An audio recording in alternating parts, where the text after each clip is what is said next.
هي بدأ العلاج في شهر 4 اللي فات صح كده، وخدت الحقن كحقنتين بس.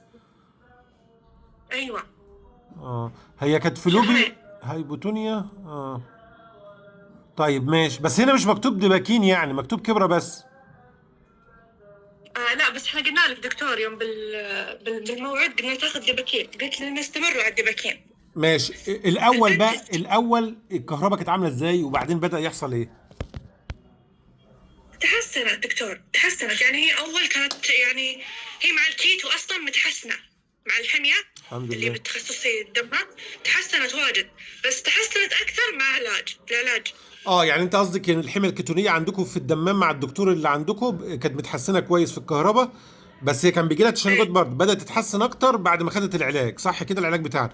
طيب ده بالنسبه للكهرباء. هي البت فلوبي يعني مهلبيه سايبه نفسها خالص صح كده.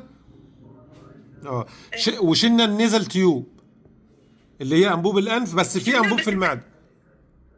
بس سوينا لها انبوب مادة لان هي عندها الحين هي متحسنه من كل النواحي، اللهم عندها الادراك يعني للحين الى الان، والعضلات يعني ما شفت التحسن في العضلات الى الان. اه. اه لسه قصدك ما عادتش ما قامتش والكلام ده. لا لا لا. حلو ماشي ماشي يعني، بس كانت بس التحسن في ايه؟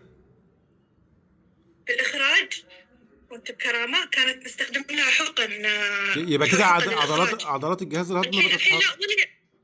الحين ولا شيء، احنا عادي الحمد لله، يعني الحمام وكل شيء طبيعي. الحمد لله. يعني احنا دلوقتي عاوزين في الروشته دي نحسن فيها عضلات اللي هي تبدا تصلب الهيد كنترول، تصلب راسها، تصلب، احنا عاوزين الخطه دي دلوقتي صح كده؟